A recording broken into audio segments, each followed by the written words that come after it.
আগের পার্টে আমরা দেখেছি সবাই যখন চেয়ারম্যানের মৃত্যুর ৪৯ দিন পালন করছিল তখন জিনা চেয়ারম্যানকে হুইল চেয়ারে বসিয়ে নিয়ে চলে আসে আর সবাই ভূত ভূত বলে তখন চিল্লাতে শুরু করে। তো এই পার্টে শুরুতে দেখানো হয় সবার বিশ্বাস হয়ে গিয়েছিল যে চেয়ারম্যান আসলে বেঁচে আছে আর জিনা তাকে এতদিন একটা জায়গায় রেখেছিল। চেয়ারম্যানের ওয়াইফ জিনার উপরে চিৎকার করে ওঠে আর বলে, আচ্ছা তাহলে তুমি আমার হাজবেন্ডকে কিডন্যাপ করে রেখেছিলে এতদিন। তখন জিনা ভাবতে থাকে যখন জিনা চেয়ারম্যানকে ওই বাসা থেকে নিয়ে আসছিল তখন চেয়ারম্যান রাস্তায় জিনার হাতে এটা লিখেছিল, যদি কেউ জিজ্ঞেস করে তাহলে এটা বলবে যে এতদিন আমি তোমার কাছেই ছিলাম আর ভুল করেও এটা বলবে না যে জে আর এন্ড্রু আমাকে কিডন্যাপ করে রেখেছিল। এই জন্য জিনা হ্যাঁ বলে দেয়। সে বলতে থাকে আমি তার দেখাশোনা করেছি আর সে এতদিন আমার কাছেই ছিল। এটা শুধু আমার ইচ্ছে ছিল না, এটা তার ইচ্ছেও ছিল। তখন চেয়ারম্যানের ওয়াইফ চেয়ারম্যানের উপরে রেগে গিয়ে বলে, তুমি এরকম কেন করেছো? এমনিতেও তুমি তোমার সব প্রপার্টি তোমার প্রিয় ছেলের নামেই করে দিয়েছো। এই কথা শুনে এন্ড্রু একটু ভয় পেয়ে যায় যে চেয়ারম্যান আবার সবার সামনে তার পর্দা ফাঁস না করে দেয়। কিন্তু চেয়ারম্যান তার দোষ না দিয়ে সেও বলে দেয়, হ্যাঁ আমি ওই উইলনামা লিখেছি। এই কথা শুনে সিন্ডি কান্না করে আর বলে, বাবা আপনি এরকম কেন করেছেন? চেয়ারম্যানের ওয়াইফ চেয়ারম্যানকে গালি দিয়ে সেখান থেকে চলে যায়। এসব দেখে জে হাসে আর বলে, আরে বাহ, চেয়ারম্যান তো আমার নামটাই নিল না, মনে হয় বাতাস আমার দিকেই বইছে। বাসায় আসার পর ডাক্তার বলে সে কথাও বলতে পারবে না আর চলতেও পারবে না, তার খেয়াল রাখবেন, আস্তে আস্তে সে নর্মাল হয়ে যাবে। তারপর যখন চেয়ারম্যান আর এন্ড্রু একা থাকে তখন এন্ড্রু বলে, আপনি আমাকে যতই প্রোটেক্ট করেন না কেন আপনার উপর আমার যে রাগ আছে সেটা কখনোই কমবে না, আপনি আমায় ক্ষমা করে দিন। এটা বলে সে চলে যায়।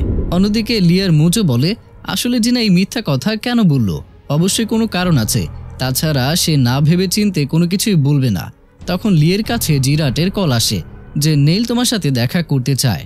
এই দিনের জন্যই তো লি পজিশন ক্যান্ডিডেট রোনাল্ডকে সাপোর্ট করার সিদ্ধান্ত নিয়েছিল, যাতে নেইল ইলেকশনে হেরে যাওয়ার ভয়ে নিজে জেজের সাইড ছেড়ে দিয়ে লিয়ের সাইডে আসার সিদ্ধান্ত নেয়। এই ভয়ে নেইল লিকে ডেকেছিল, কিন্তু লি জিরাটকে বলে, একটা কাজ করো, তুমি গিয়ে জেজেকে বলো নেইল লিয়ের সাথে দেখা করতে চলেছে।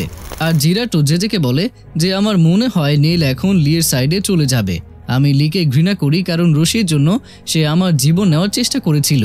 এই জন্য আমি না নেইলের সাইডে থাকবো আর না লিয়ের সাইডে। আমি তার সাথে থেকে তার সব ইনফরমেশন আপনাকে দেব। এইসব প্ল্যান লি বানিয়েছিল, কিন্তু জে জিরাটের সব কথা সত্যি মনে করে। পরের সিনে গাড়িতে নেইল আর লিয়ের মিটিং হয়, কিন্তু নেইল জানে না যে জিরাট আগেই ওই গাড়িতে একটা সিক্রেট মাইক সেট করে রেখেছিল। লি বলে, যদি আপনার আমার সাপোর্টের প্রয়োজন হয় তাহলে আগে আপনাকে জেজের সাইড ছেড়ে দিতে হবে।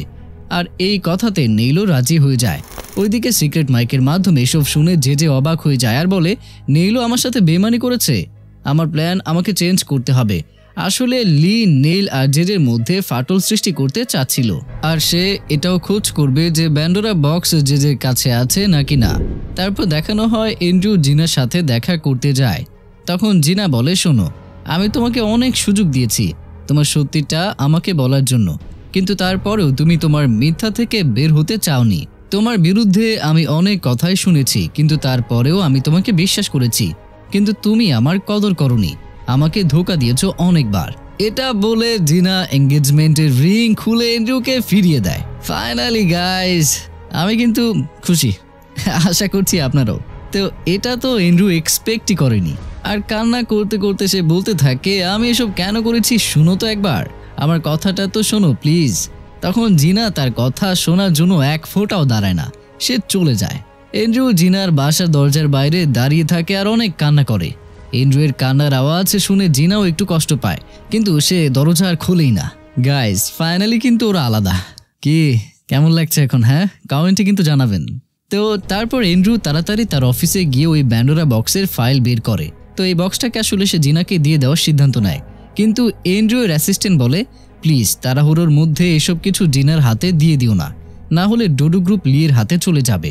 আর কিছুদিন ওয়েট করো, এই ফাইল তুমি জিনাকে পরেও দিতে পারবে, সে অবশ্যই তোমার পরিস্থিতি বুঝতে পারবে। তখন এন্ড্রু কনফিউজড হয়ে যায় যে কি করবে। তো এই কথা শুনে এন্ড্রু তার সিদ্ধান্ত চেঞ্জ করে ফেলে, মানে ফাইলটা আর কি দিবে না। তো অন্যদিকে সিন্ডি চেয়ারম্যানকে জিজ্ঞেস করে, বাবা আপনিও কি জানতেন নাথান লির ফ্যামিলির সবাইকে হত্যা করেছে? কিন্তু চেয়ারম্যান তার হাতে লিখে যে আমি জানতাম না। তখন সিন্ডি জিজ্ঞেস করে, তাহলে ওই ডাক্তারটা ডকুমেন্টের ওপরে কেন লিখেছিল? যে ওই হত্যার বিষয়ে কিছু সিক্রেট আপনার ব্যান্ডোরা বক্সে আছে। তার মানে তো এটাই হলো যে ওই ফাইলে সব এভিডেন্স আছে। তখন চেয়ারম্যান বলে, তুমি কি চাও যে তোমার ভাই জেলে যাক? সিন্ডি বলে, না, কিন্তু যদি সে এরকম নোংরা কাজ করে থাকে তাহলে তার শাস্তি অবশ্যই পেতে হবে। এসব কিছু নাথান দূর থেকে লুকিয়ে শুনছিল। তারপর সে ড্রিঙ্ক করে আর ভাবে যে বাবা জানতো আমি লির ফ্যামিলির হত্যা করিয়েছি, এই জন্য আমার ব্যাপারে যে সিক্রেট ছিল সেই সব ফাইলগুলো ব্যান্ডোরা বক্সে রেখেছিল। আর এন্ড্রু তো তার লকার অ্যাক্সেস করেছিল, তাহলে ওই ফাইলগুলো অবশ্যই তার কাছেই থাকবে। আমাকে যে কোনোভাবেই ওই ফাইলগুলো বের করতে হবে, না হলে খুব খারাপভাবে আমি ফেসে যাব। নাথান তাড়াতাড়ি তার অ্যাসিস্ট্যান্টকে কল করে, কিন্তু তার অ্যাসিস্ট্যান্ট বলে, স্যার আমি বাইরে আছি, পরে কল করছি। আসলে সে তো এন্ড্রুয়ের সাথে ছিল, তাই নাথান তার অ্যাসিস্ট্যান্টের পিছু করে। তখন নাথান জানতে পেরে যায় যে তার অ্যাসিস্ট্যান্ট এখন আর তার জন্য নয়, বরং এন্ড্রুয়ের জন্য কাজ করে। এই জন্য নাথান এন্ড্রুয়ের গাড়ি ফলো করে। তারপর এন্ড্রু এক জায়গায় গাড়ি থামিয়ে অ্যাসিস্ট্যান্টকে নামিয়ে দেয়। তারপর নাথান এসে তাকে বেধম মারতে থাকে আর বলে, তোমাকে এত বড় সাহস কে দিয়েছে আমাকে ধোঁকা দেওয়ার? তখন নাথানের অ্যাসিস্ট্যান্ট নাথানের পা ধরে বলে, পরিস্থিতি এমন ছিল যে আমাকে এন্ড্রুয়ের জন্য কাজ করতেই হয়েছে, না হলে সে ওই ভিডিও লিক করার ভয় দেখাচ্ছিল যে ভিডিওতে আমি আপনার বাবার মেডিসিন চেঞ্জ করেছিলাম। তখন নাথান মারা বন্ধ করে আর দুজন মিলে ড্রিঙ্ক করে। নাথান অ্যাসিস্ট্যান্টকে জিজ্ঞেস করে, ব্যান্ডোরা বক্স কি এন্ড্রুয়ের কাছে আছে? আর কোনো রাস্তা না পেয়ে অ্যাসিস্ট্যান্ট কবুল করে নেয় যে হ্যাঁ, ব্যান্ডোরা বক্সের সব ফাইল এন্ড্রুয়ের কাছেই আছে। এই কথা শুনে নাথান রেগে যায় আর বলে, তুমি কিছু একটা করে আমাকে ওই ফাইল নিয়ে দাও। অ্যাসিস্ট্যান্ট বলে, কিন্তু ওই লকারের তো ফিঙ্গারপ্রিন্ট লক আছে, আমি সেটা কিভাবে খুলবো? নাথান বলে, আমি এসব কিছু জানি না, তুমি যা ইচ্ছে তাই করো, কিন্তু আমার ওই ফাইল চাই, না হলে তোমাকে ছাড়বো না। ওইদিকে যে জানতে পেরেছিল যে নেইল লিকে সাপোর্ট করছে, তাই যে নেইলের সাথে দেখা করতে যায় আর ডাইরেক্ট হুমকির মতো জিজ্ঞেস করে, যদি আপনি লিকে সাপোর্ট করেন তাহলে ভাবেন, এটা দেখেছেন তো সিক্রেট ফাইল, এটা ব্যান্ডোরা বক্সে ছিল, যদি এটা আমি পাবলিকের ভেতর লিক করে দেই তারপর আপনার প্রেসিডেন্ট কেন এমএলএও হতে পারবেন না, আর লোকেরা আপনাকে শুধু থুতু দেবে, আপনি চিন্তা ভাবনা করে সিদ্ধান্ত নেবেন। এটা বলে যে চলে যায়। এসব শুনে নেইল তো হতবাক হয়ে যায় যে এই টুইস্ট আবার কোথা থেকে আসলো। নেইলের কাছে জেকে সাপোর্ট করা ছাড়া আর কোনো রাস্তা নেই। তারপর জিরাটো এই কথা লিকে বলে দেয়। তখন লি বলে, এটাই আমি এক্সপেক্ট করছিলাম, মানে ব্যান্ডোরা বক্স অবশ্যই জেজের কাছে আছে। আমি নেইলের সাথে আরও একবার দেখা করব, কিন্তু এবারও তুমি গাড়ির ভেতরে সিক্রেট মাইক সেট করে দিও। জিরাট নার্ভাস হয়ে যায় আর বলে, কিন্তু তোমার প্ল্যান দেখে তো মনে হচ্ছে তুমি নেইলকে বিপদের মুখে ফেলতে যাচ্ছ। তখন লি বলে, দেখো আমি শুধু জেজের ক্ষতি করতে চাই, নেইলের সাথে আমার কোনো শত্রুতা নেই, উল্টো আমি নেইলের সুস্থতা চাই। লি জিরাটকে বলে, আমার জন্য নেইলের কোনো বিপদই হবে না, তুমি শুধু সেটাই করো যেটা আমি তোমাকে বলছি। তাই জিরাট গিয়ে নেইলকে বলে, লি আপনার সাথে আরও একবার দেখা করতে চায়। নেইলের লিয়ের সাথে দেখা করার ইচ্ছে নেই, তারপরেও সে মিটিংয়ের জন্য রাজি হয়ে যায়। কিন্তু মিটিংয়ের আগে যেরকম জিরাট আগেও করেছিল, গাড়িতে সিক্রেট মাইক সেট করে চলে যায় যাতে তাদের সব কথা জেজে শুনতে পারে। সত্যি ওইদিকে জেজে তাদের কথা শুনছিল। লি নেইলকে বলে, যদি আপনি জেজের হুমকিতে ভয় পান তাহলে আমি আপনাকে ভরসা দিচ্ছি যে তার কাছে যে প্রমাণ আছে সেটা আমি শেষ করে দেব, তারপর আপনার ইলেকশন ক্যাম্পিংয়ের সব খরচা আমি দেব। নেইল তো অফারের উপর অফার পেয়ে যায়, তাই সে বুঝতে পারে না যে সে কি করবে, আর অবশেষে সে রাজি হয়েই যায় আর বলে, ঠিক আছে, তুমি শুধু যে কোনোভাবে আমাকে প্রেসিডেন্ট ইলেকশনে জিতিয়ে দাও, তারপর আমি জেজের এমন অবস্থা করব সে অন্য কিছু প্ল্যান করার মতো অবস্থায় আর থাকবে না। এদিকে এসব শুনে জেজে অনেক রেগে যায় আর বলে, নেইলকে শেষ করার একটা প্ল্যান আছে, সেটা হলো পজিশন ক্যান্ডিডেট রোনাল্ডের সাথে বন্ধুত্ব করে নেওয়া, তাকে সাপোর্ট করে আমি নেইলের পাওয়ার কমিয়ে দেব। কিন্তু জেজে তো জানে না যে লি তাকে খুব ভালো করেই চেনে। লি জানতো জেজে এটাই করবে, জেজে রোনাল্ডকে সাপোর্ট করবে। অন্যদিকে চেয়ারম্যানের ওয়াইফ চেয়ারম্যানকে অনেকভাবে ইমপ্রেস করার চেষ্টা করে, তার জন্য টেস্টি খাবার রান্না করে নিয়ে আসে, কিন্তু চেয়ারম্যান তো মুখই খোলে না আর ভাবে সে তো আমাকে মারার চেষ্টা করেছিল, যদি এবার সে খাবারের সাথে বিষ মিশিয়ে দেয়। আর এই জিনিসটা তার ওয়াইফ বুঝতে পারে আর এই জন্য সে নিজে খেয়ে বলে, দেখেছো এটা একদমই ঠিক আছে। তারপরও চেয়ারম্যান মুখ খুলে না, কিন্তু চেয়ারম্যানের ওয়াইফ তাকে জোর করে খাইয়ে দেয় আর বলে, দেখো যদি তুমি খাবার না খাও তাহলে তোমার শরীর সুস্থ হবে কিভাবে। তারপর সে পিয়ানো বাজিয়ে চেয়ারম্যানকে গান শোনায়। এমনিতেও সে অনেক খারাপ গান গায়, কিন্তু চেয়ারম্যানের তো ভাগ্যটাও খারাপ, সে উঠতে পারে না, তাই তাকে তার গান শুনতেই হয়। অন্যদিকে এন্ড্রু আর জেজে রোনাল্ডের সাথে দেখা করতে যায়। জেজে রোনাল্ডকে বলে, আমার কাছে নেইলের ইলিগাল অ্যাক্টিভিটিসের ব্যাপারে প্রমাণ আছে, আমি সেটা পাবলিকের মধ্যে রিলিজ করে দেব আর তাকে এই ইলেকশন থেকে সরাতে পারবো, আর তারপর আপনি প্রেসিডেন্ট হতে পারবেন, কিন্তু আপনাকে আমার সাথে একটা এগ্রিমেন্ট সাইন করতে হবে। তখন রোনাল্ডের লির কথা মনে পড়ে যায়। লি তাকে বলেছিল যে আপনাকে যেটাই বলবে আপনি ঠিক সেরকমই করবেন, তারপরে যা হবে সেটা আমি দেখে নেব। তারপর যে রোনাল্ডকে দিয়ে এগ্রিমেন্টের উপরে লেখায়, আর রোনাল্ডো লিখে যে যদি আমি প্রেসিডেন্ট হই তাহলে ডোডো গ্রুপকে আমি ফান্ডিং করব, তার সাথে সাথে জেজেকে প্রাইম মিনিস্টারের পজিশন দেব। রোনাল্ড সেটা লিখে তার উপরে টিপসইও করে দেয়। তারপর যে তাকে ওই নেইলের ফাইল দেখিয়ে বলে আপনি এটা ফটোকপি বানিয়ে রেখে দিন, আর আমি খুব তাড়াতাড়ি নেইলকে শেষ করার প্ল্যান করছি। আর হ্যাঁ, প্রেসিডেন্ট হওয়ার জন্য আমার থেকে অ্যাডভান্স শুভেচ্ছা রইল। রোনাল্ড সেটার ফটোকপি করে তাড়াতাড়ি লিকে পাঠিয়ে দেয়। ওইদিকে লি এসব দেখে অনেক রেগে যায় আর সব ছিঁড়ে ফেলে, কারণ সেখানে শুধু নেইলের বিরুদ্ধে এভিডেন্স ছিল। লি ভেবেছিল প্যান্ডোরা বক্সের সব ফাইল যে রোনাল্ডকে দিয়ে দেবে, কিন্তু সে শুধু নেইলের ফাইলগুলোই দিয়েছে। মনে হয় এখানে লির প্ল্যান একটু ফেল হয়ে যাচ্ছে। লি অনেক টেনশনে ছিল। তখন সেখানে গ্রে আসে আর বলে তাড়াতাড়ি টিভি অন করে দেখো। আসলে টিভিতে জিনা একটা শো করে, সেখানে সে বলছে যদি কেউ প্যান্ডোরা বক্সের ব্যাপারে জানো তাহলে আমাদেরকে কল করে বলো। তখনই একটা আননোন নাম্বার থেকে কল আসে। সে বলে আমি প্যান্ডোরা বক্সের ব্যাপারে জানি, আর সেটার মধ্যে ডোডো গ্রুপের কিছু ইম্পর্টেন্ট ফাইল আছে। লি টিভিতে এটা দেখে ভাবে যে এখন কল করেছে সে কে হতে পারে।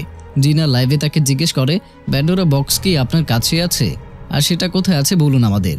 লোকটা বলে আমি ওই ইনফরমেশন দেব, কিন্তু তার জন্য আমাকে $1 মিলিয়ন দিতে হবে, তারপরেই আমি আপনাকে সব ইনফরমেশন দিব। এটা বলে সে কল কেটে দেয়। অন্যদিকে যে এসব নিয়ে টেনশনে ছিল, কারণ ওই লোকটা প্যান্ডোরা বক্সের সঠিক ইনফরমেশন কোথায় পেল সে এটা নিয়ে ভাবছিল। সে ভাবতে থাকে আবার এন্ড্রু তো সত্যিই সেই ফাইলগুলো লিক করে দেয়নি। যে তার বডিগার্ডকে বলে তুমি কোনোভাবে তার কাছ থেকে তার ফিঙ্গারপ্রিন্ট নিয়ে আসো, আর তার লকার খুলে তার ভেতর থেকে আমার সিক্রেট ফাইলগুলো বের করো। পরের দিন প্রেসিডেন্ট ইলেকশনের জন্য দুইজন ক্যান্ডিডেটকে টিভিতে একটা বিতর্ক করতে হবে, তাই তারা দুজন রেডি হয়ে টিভিতে স্টুডিওতে আসে, আর এটা একটা লাইভ শো। প্রথমে রোনাল্ড বলা শুরু করে। সে নেইলকে প্রশ্ন করে যে আমি শুনেছি আপনি অনেক ইলিগাল কাজ করেছেন, যদিও আমার কাছে সেগুলো সমস্ত প্রমাণ রয়েছে। মনে হয় প্রথমে আপনি ডোডো গ্রুপের কাছ থেকে অনেক ফান্ডস নিয়েছেন, আর আপনি আপনার ওই ফান্ডস থেকে অনেক ফার্মা কোম্পানিতে ইনভেস্টও করেছেন। এসব শুনে নেইলের অবস্থা খারাপ হয়ে যায় যে এসব কিছু সে কিভাবে জানতে পারলো। ওইদিকে যে লাইভ টিভিতে নেইলের ফাইল দেখায় আর বলে সে তার বিজনেসের জন্য কাকে কাকে ঘুষ দিয়েছে আর কত ইলিগাল ডিল করেছে। ওইদিকে তো নেইলের অবস্থা খারাপ হয়ে যায়। সে বুঝতে পারছে না যে রোনাল্ডের প্রশ্নের কি উত্তর দেবে। সে শুধু তাকে এটুকু বলে যে দেখো এসব দোষ মিথ্যা, আর আমি জানি লোকেরা এসব গুজব কখনো বিশ্বাস করবে না। রোনাল্ড বলে বিশ্বাস কেন করবে না, হয়তো এতক্ষণের মধ্যে যে আপনার মুখোশ মিডিয়ার সামনে খুলে দিয়েছে। যখন আপনি এই স্টুডিও থেকে বের হবেন তখন আপনি নিজে জানতে পারবেন। তারপর নেইল রোনাল্ডকে প্রশ্ন করে যে আপনি আপনার অ্যাসিস্ট্যান্টের সাথে যা করেছেন একবার নয় বারবার সেক্সুয়ালি অ্যাসল্ট করেছেন। আপনার কি মনে হয় লোক সেটা ভুলে যাবে? আপনি এখানে বসে যেরকম আমার পাঠানোর চেষ্টা করছেন, তাহলে ওইদিকে আপনার অ্যাসিস্ট্যান্ট আপনার বিরুদ্ধে সাক্ষী দিচ্ছে কেন যে আপনি তার সাথে কিরকম নোংরা ব্যবহার করেছেন? অন্যদিকে লিকে দেখানো হয় কিমির সাহায্যে রোনাল্ডের অ্যাসিস্ট্যান্ট সবার সামনে কান্না করতে করতে সাক্ষী দেয়। ওইদিকে রোনাল্ড চমকে যায় আর বলে আপনি মিথ্যা কেন বলছেন, এরকম হতেই পারে না। নীল বলে আচ্ছা যদি তোমার বিশ্বাস না হয় তাহলে নিজেই লাইভ দেখে নাও। এদিকে লাইভ শেষ হয়ে যাওয়ার পর রোনাল্ডের অ্যাসিস্ট্যান্ট কিমিকে বলে যে দেখেন আপনার বলার জন্য আমি সব বলেছি, এখন আমি এই শহরে থাকবো না, কারণ রোনাল্ড আমাকে বাঁচতে দেবে না। কিমি বলে আরে তুমি ভয় পেও না, আমি তোমাকে একটা সেফ জায়গায় পাঠিয়ে দেব, সেখানে তোমার কোনো বিপদই হবে না। পরের সিনে আমাদেরকে দেখানো হয় এন্ড্রুয়ের অফিসে একজন লোক ঢোকে, এন্ড্রুয়ের ফিঙ্গারপ্রিন্ট ব্যবহার করে লকার খোলে আর ওই ফাইলগুলো বের করে নিয়ে যায়। এখানে তো তার পরিচয় দেওয়া হয় না, কিন্তু মনে হয় এটা সেই অননোন নাম্বারের লোকটাই যে টিভি শোতে কল করেছিল। আর ওইদিকে মঞ্জু লিকে বলে এই টিভি শোতে দুজন প্রেসিডেন্ট ক্যান্ডিডেটের কাপড় খুলে গিয়েছে, মানে দুজনের আসল চেহারা পৃথিবীর সবার সামনে প্রকাশ পেয়েছে। তাহলে লোক এখন ভোট কাকে দেবে, কারণ দুজনেই তো ক্রিমিনাল বের হয়েছে। ওইদিকে নেইল যখন স্টুডিও থেকে বের হয় তখন রিপোর্টাররা নেইলকে জিজ্ঞেস করে আপনার উপর যে অপবাদ দেওয়া হয়েছে সেটা কি সত্যি?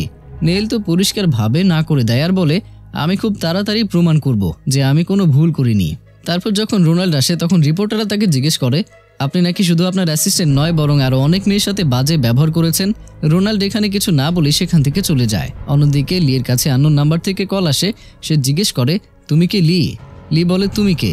সে বলে আমার কাছে প্যান্ডোরা বক্স আছে, আর তোমার যে ফাইল চাই সেটাও আমার কাছে আছে, বলো তুমি কি ওই ফাইল চাও? লি তো এসব শুনে হতবাক হয়ে যায় যে সে কে, আর এখানেই এই পার্টটি শেষ হয়ে যায়।